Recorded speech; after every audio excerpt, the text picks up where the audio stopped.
Hello everyone and welcome once again to our PYQ series for polity. तो हमने दो sessions के अंदर डिस्कस किया कि किस तरीके से आपके जो क्वेश्चंस हैं वो रिपीटेटिव फॉर्म के अंदर पूछे जा रहे हैं, राइट?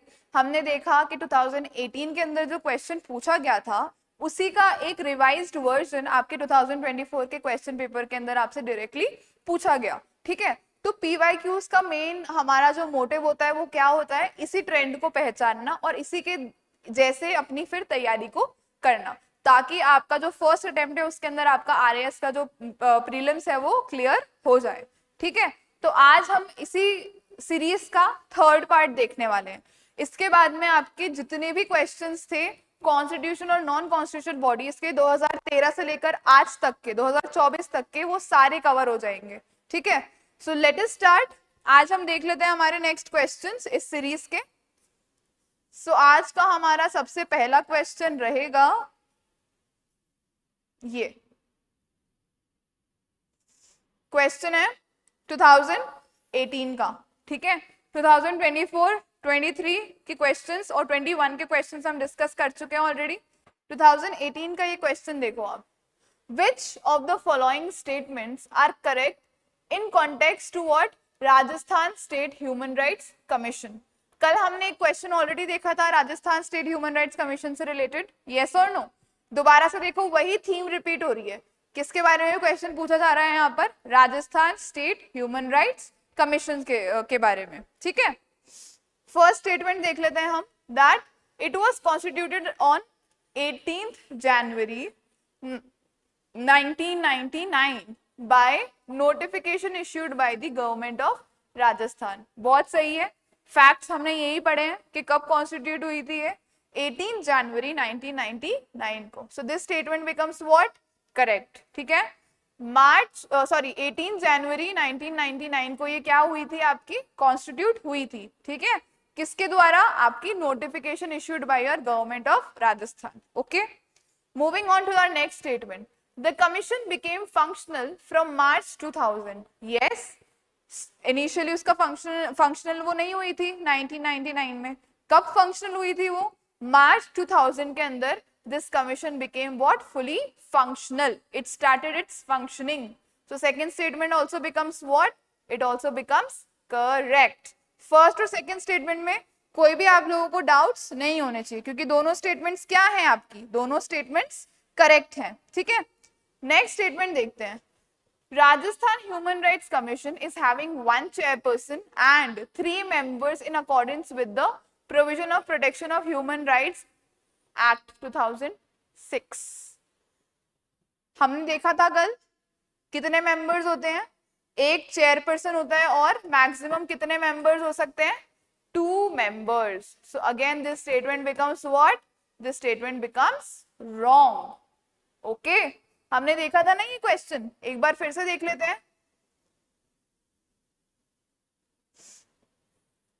एक बार फिर से देख लेते हैं ये क्वेश्चन जो हमने कल देखा था। ये देखो, ये आपका 2023 का क्वेश्चन था, ठीक है? 4 मेंबर्स वाला। अभी 2018 का जो हमने क्वेश्चन देखा उसमें कितने मेंबर्स बता रहा है वो? 3 मेंबर्स। तो देख रहे हो एक रिपीटेटिव आपका ट्रेंड है ना? तो आपको ये सब चीजें बहुत ज्यादा ध्यान में रखनी है। आपको पीवाईक्यूज का एनालिसिस करना है, सिर्फ पीवाईक्यूज पढ़ने नहीं है, उनका एनालिसिस करना है, ठीक है? तो थर्ड स्टेटमेंट आपकी क्या हो गई? रॉन्ग हो गई। क्यों? क्योंकि 1 चेयरपर्सन है और कितने मेंबर्स हो सकते हैं? मैक्सिमम 2 मेंबर्स हो सकते हैं, ठीक है? फोर्थ स्टेटमेंट पढ़ लेते हैं, that one of its former chairman has retired जज of supreme court of India. Yes, हो सकता है, यस और नो, कि उसके वन ऑफ द जो रिटायर्ड चेयरमैन है वो उनमें से कोई भी एक कौन हो सकता है? सुप्रीम कोर्ट ऑफ इंडिया का जज। Yes, of course it can be possible. So your correct statements are which? First, second and fourth. First, second and fourth is your option 2. So option 2 is your correct answer. Option 3 correct क्यों नहीं है? क्योंकि हमारे पास 1 chairperson के साथ 3 नहीं बल्कि कितने मेंबर्स हो सकते हैं? Only 2 members can be there, ठीक है। इस तरीके का क्वेश्चन दोबारा से रिपीट होकर कब आया, 2023 के अंदर। और देयर कैन बी चांसेस कि अप टू 2025 का या 2026 का जो पेपर होने वाला है उसके अंदर दोबारा से इस तरीके के क्वेश्चंस आ सकते हैं, ठीक है। तो आपको जो इन्फॉर्मेशन बेस है आप अपना वो क्लियर करके चलना है, ठीक है। Moving on to the next question. Next question देख लेते हैं अपन। क्वेश्चन जो है बहुत ही फैक्चुअल है, बहुत ही डायरेक्ट है, ठीक है। क्या बोल रहा है question, that among the following whose tenure has been the longest as the chairman of Rajasthan public service commission. सबको पता है ये DS तिवारी जी का रहा है, यस और नो। उनका कितना लॉन्ग रहा है, it was long for 7 years। 1951 से लेकर 1958 तक का इनका जो टेन्योर था वो RPSC चेयरमैन के रूप में रहा है। And he has served one of the longest period as the chairman of RPSC, ठीक है। वेरएज अगर हम मोहम्मद याकूब की बात करते हैं, सो मोहम्मद याकूब का कितना रहा है tenure, his tenure was from 1975 to 1979, ठीक है। 75 से लेकर 79 तक का इनका टेन्योर आया था। It was for around 4 years, ठीक है। वेयर एज इनकी अगर हम बात करते हैं तो इनका टेन्योर रहा था 1990 से 1995 तक, ठीक है। यतेंद्र सिंह का यस और नो कितना रहा, 5 साल का रहा, 5 साल का रहा ना इनका 4 साल का रहा। And his was of 7 years। Whereas if we talk about CR Chaudhary तो he was the most recent among them। इनका टेन्योर था 2006 से लेकर आपका 2010 तक, ठीक है। तो सबसे लॉन्गेस्ट टेन्योर किसका रहा, सबसे लॉन्गेस्ट टेन्योर रहा आपका DS तिवारी का। And option 3 is your correct answer for this question. आपको एक अप्रोच समझनी है यहाँ पे कि हमें सिर्फ RPSC के बारे में ही नहीं जानना है, हमें उसके चेयरमैन की लिस्ट भी पता होनी चाहिए, ठीक है। और किसने सबसे लॉन्गेस्ट सर्व किया है, किसने सबसे शॉर्टेस्ट पीरियड ऑफ टाइम सर्व किया है, ये सब चीजें भी हमें क्या होनी चाहिए, हमारे टिप्स पर होनी चाहिए, ठीक है। आप एक ट्रेंड को समझो इसके द्वारा, सिर्फ क्वेश्चन के ऊपर पर्टिकुलरली ध्यान मत दो, वो क्वेश्चन किस ट्रेंड की तरफ इशारा कर रहा है उस ट्रेंड को समझने की कोशिश करो, ठीक है। आगे चलते हैं हम नेक्स्ट क्वेश्चन के ऊपर। सो नेक्स्ट क्वेश्चन क्या बोल रहा है आपका, that When was Rajasthan information commission constituted. बहुत फैक्चुअल क्वेश्चन है, बहुत डायरेक्ट क्वेश्चन है। कब हुआ था, April 8, 2006 को। इसके अंदर कोई इफ एंड बट ही नहीं है, ना कोई एक्स्ट्रा इन्फॉर्मेशन लगाने की जरूरत है आपको, यस और नो। कब कॉन्स्टिट्यूट हुआ था ये Rajasthan information commission, it was constituted on April 18, 2006। Alright, moving forward next question देखते हैं 2016 का ही। The chairman of Joint Public Service Commission for 2 or more states is appointed by। मतलब जब एक Joint Public Service Commission बनती है 2 states या 2 से ज्यादा states के लिए, तो उसका जो क्या चेयरमैन, उसका जो चेयरमैन है वो कौन अपॉइंट करेगा, the governor of the largest state, is it feasible, जो भी सबसे बड़ी स्टेट है उसका गवर्नर, या फिर the president of India, okay we can consider, या फिर a committee of governors of all the states concerned, जितने भी स्टेट्स कंसर्न्ड है उनकी कमिटी, या फिर the president of India on the recommendation of governors concerned. अब देखो इसको हम लॉजिकली सॉल्व करने की कोशिश करेंगे। जब 2 स्टेट्स के बीच की बात आ रही है तो गवर्नर का तो रोल ही खत्म हो गया, यस और नो, क्योंकि अगर 2 स्टेट्स इन्वॉल्व हैं तो डायरेक्ट रोल किसका आ जाएगा, आपके प्रेसिडेंट का आ जाएगा, ठीक है। फिर भी यहाँ पर क्या दिया हुआ है, governor of what, largest state, तो ये तो एक तरीके से डिस्क्रिमिनेशन हो जाएगा स्मॉल स्टेट्स की तरफ, यस और नो। उसके बाद में committee of governors of all the state concern, तो क्या वो एक कमिटी जो है वो किसी एक कंसेंसस के ऊपर पहुंच पाएगी, नहीं पहुंच पाएगी कभी भी, क्योंकि हर गवर्नर चाहेगा कि मैं उसका चेयरमैन बन जाऊं, ठीक है।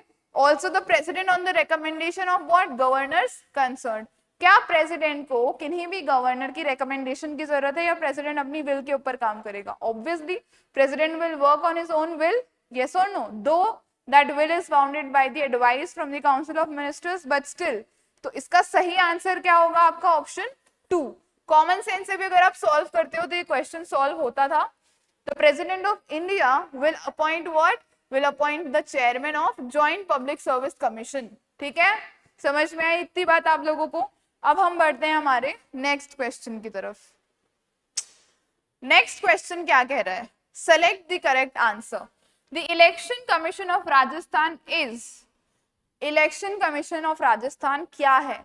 क्या वो एक स्टैट्यूटरी बॉडी है, मतलब किसी स्टैट्यूटरी लॉ के द्वारा बनी गई है, या फिर वो एक एग्जीक्यूटिव बॉडी है, किसी एग्जीक्यूटिव ऑर्डर के द्वारा बनी गई है, या फिर वो एक कॉन्स्टिट्यूशनल अथॉरिटी है कि कॉन्स्टिट्यूशन में उसका मेंशन है, या फिर वो एक इलेक्शन कमीशन ऑफ इंडिया का यूनिट है?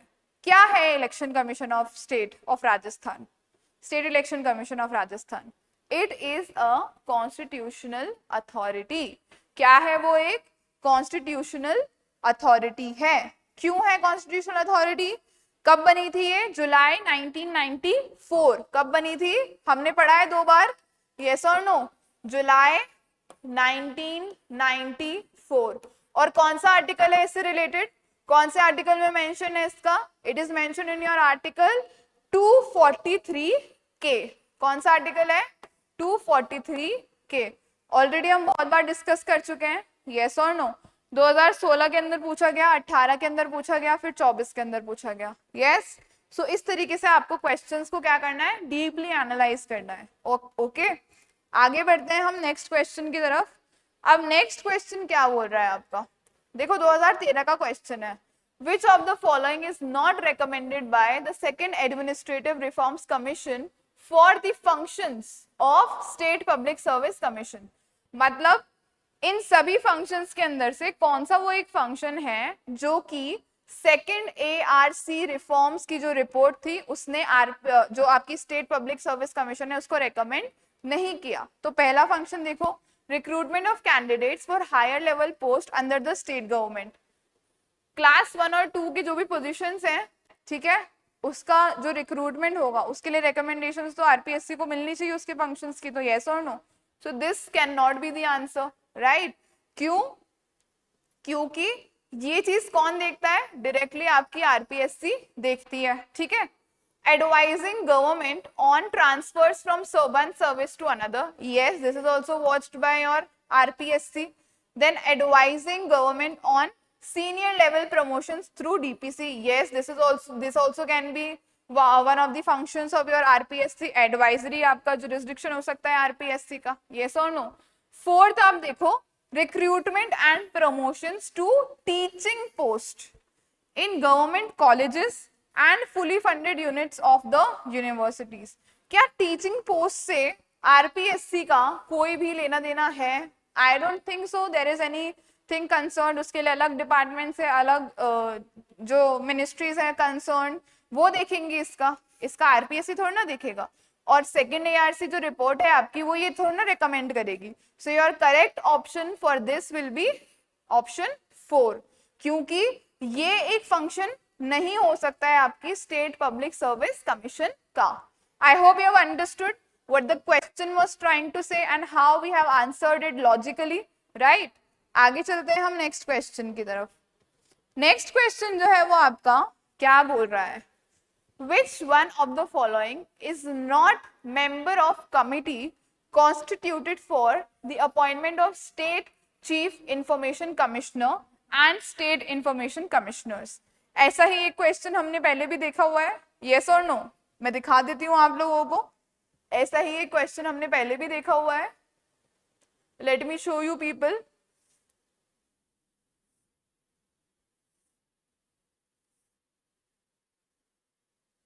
ये देखो, state information commissioner is appointed by governor on the recommendation of a committee. Who of the following is not a member of this committee? हमने देखा था ये क्वेश्चन। कब का है ये क्वेश्चन? आपके 2024 का है ये क्वेश्चन, ठीक है। कब का है ये क्वेश्चन? 2024 का है। और इसी से रिलेटेड, इसी के सिमिलर एक और क्वेश्चन हमने अभी अभी देखा जो कि आपका 2013 का क्वेश्चन है, यस और नो? सो क्या है ये? एक रिपीटिशन है, रिपीटिशन ऑफ क्वेश्चंस है, रिपीटिशन ऑफ टॉपिक्स है। देखते हैं हम लोग दोबारा। कौन होना चाहिए इस कमिटी का member? Chief minister of state who shall be the chairperson of the committee. Yes, कल हमने यही देखा था। So yes, he is the member. A जज of state high court to be nominated by the governor. क्या ये था इस कमिटी के अंदर? नो। सो द जज of State High Court was not there in this committee. Then the leader of opposition in the State Legislative Assembly, yes, he was there. And a cabinet minister to be nominated by Chief Minister, yes, he was also there.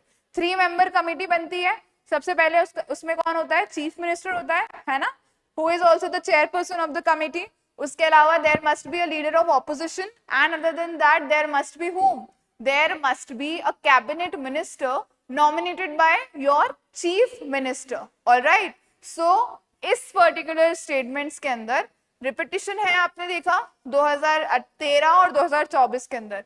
और इसमें कौन नहीं होता member? आपका state high court जज नहीं होता member. तो आपका ऑप्शन करेक्ट है यहाँ पर कौन सा हो जाएगा? Option 2, who is not a member. So the जज of high court is not a member. Okay, repetition of questions आप लोग ऑलरेडी देख रहे हो. बढ़ते हैं हमारे लास्ट क्वेश्चन की तरफ.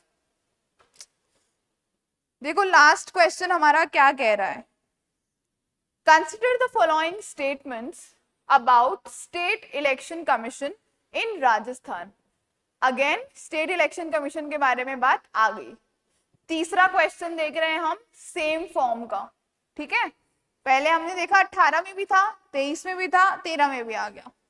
It was constituted in July 1994, correct. Under Article 243K of the Constitution of India, correct. ठीक है. It is a multi-member commission headed by State Election Commissioner. क्या ये एक multi-member commission है? हमने अभी पढ़ा था. It is what? It is a single-member commission. It is what? A single-member commission. It has a secretary who is also the state electoral officer of the state. Yes, correct. It prepares what? It prepares electoral rolls and conducts elections for Panchayati Raj institutions and municipal bodies. यही काम है हमारे election commission का, state election commission का. Yes or no? So this statement also becomes correct. Wrong statement कौन सी है इसमें से? Your statement B.